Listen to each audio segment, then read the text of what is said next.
بسم اللہ الرحمن الرحیم نحمدہ ونصلی علی رسولہ الکریم اما بعد السلام علیکم ورحمۃ اللہ وبرکاتہ۔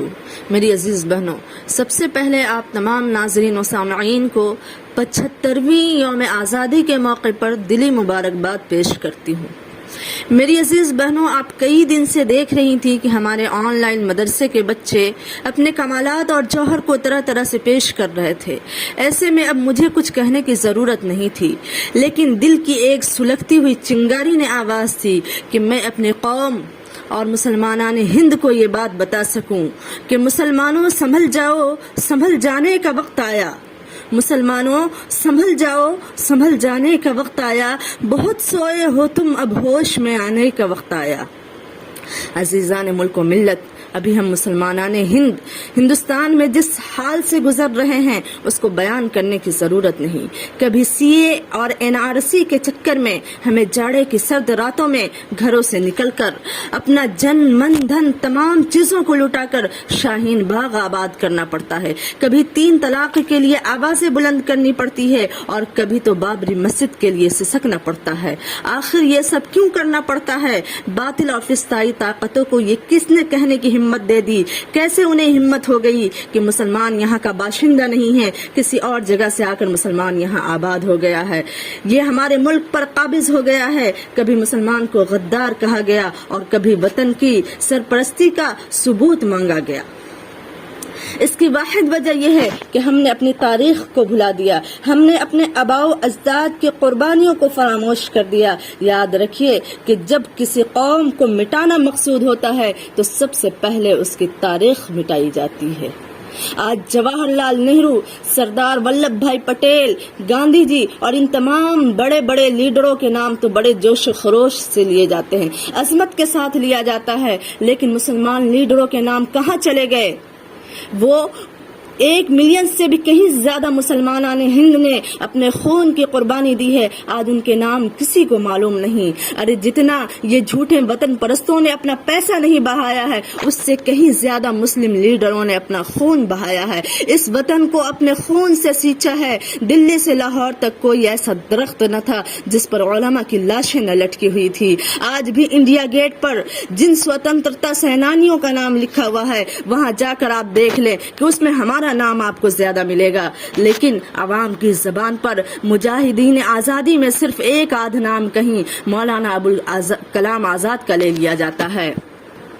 ارے تم ہم سے کس کی مثال مانگنا چاہتے ہو؟ تم ایک مثال مانگو گے، ہم تمہیں ہزاروں نہیں لاکھوں مثال دیں گے۔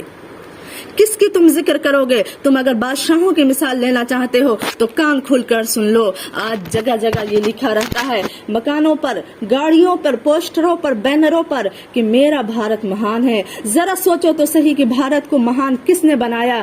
یہ مسلمانوں کے حکومت کے دور میں ہوا تھا۔ پہلے تو ہندوستان ٹکڑوں میں بٹا تھا، چھوٹی چھوٹی ریاستوں میں بٹا ہوا تھا، جاگیروں میں بٹا ہوا تھا، لیکن مسلمان کا جب دور حکومت آیا تو سب کو شمشیر اور تدبیر کے زور پر اکٹھا کیا اور ایسی خوشحالی آئی کہ بھارت کو سونے کا چڑیا کہا جانے لگا۔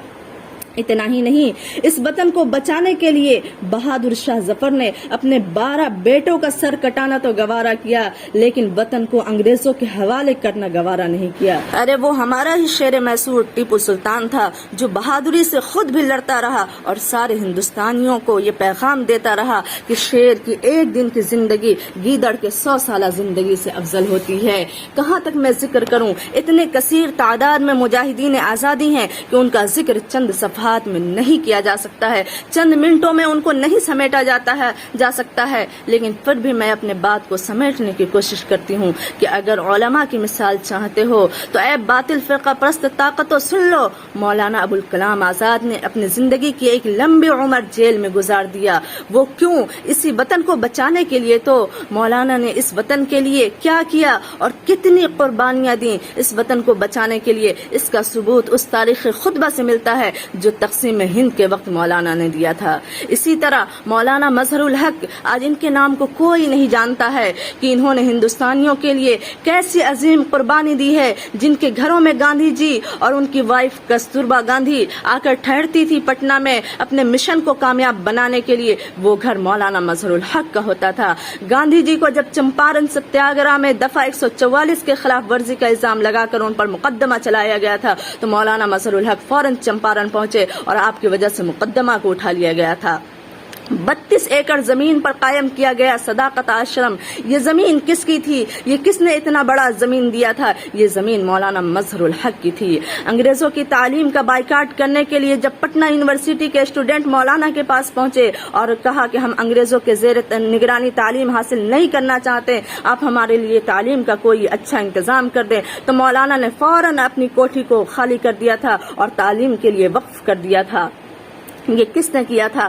یہ مولانا مظہر الحق نے کیا تھا، اور خود گھاٹ کے کنارے ایک کٹیا میں رہنے لگے تھے۔ اتنا ہی نہیں، علماء دیوبند حسین احمد مدنی، شاہ ولی اللہ محدث دہلوی، ان کے کارنامے سے اوراق بھرے پڑے ہیں۔ علماء صادقپور، سید احمد شہید رائے بریلوی، مولانا شاہ اسماعیل شہید، مولانا ولایت علی، مولانا قاسم نانوتوی، حافظ ضامن شہید، اور اس کے علاوہ ہزاروں کی تعداد میں علماء کرام اور عام مسلمانوں نے قربانی دی ہے، اس کا نذرانہ پیش کیا ہے اپنے خون کا۔ لیکن آج ہمیں سی اے اور این آر سی جیسی عظیم پریشانیوں سے گزرنے کے لیے مجبور کیا جا رہا ہے۔ اس لیے مسلمانوں، اب بھی جاگ جاؤ، اب بھی ہوش میں آ جاؤ، اب بھی کچھ نہیں بگڑا ہے، اور تاریخ کو پلٹو، تاریخ کو سمجھو، تاریخ کو جانو، اور ان کے منہ پہ زوردار تماچا دو تاکہ انہیں ہوش آ جائے کہ ہم نے اس وطن کے لیے کیا کیا ہے، اور ان سے کہہ دو کہ جدا بدن سے ہرگز یہ پے رہن نہ ہوں گے، وطن کے ہوتے ہوئے اب ہم بے وطن نہ ہوں گے۔ مطالبہ کبھی ہجرت کا ہم سے مت کرنا، یہیں جئیں گے، یہیں مریں گے، اور یہیں دفن بھی ہوں گے۔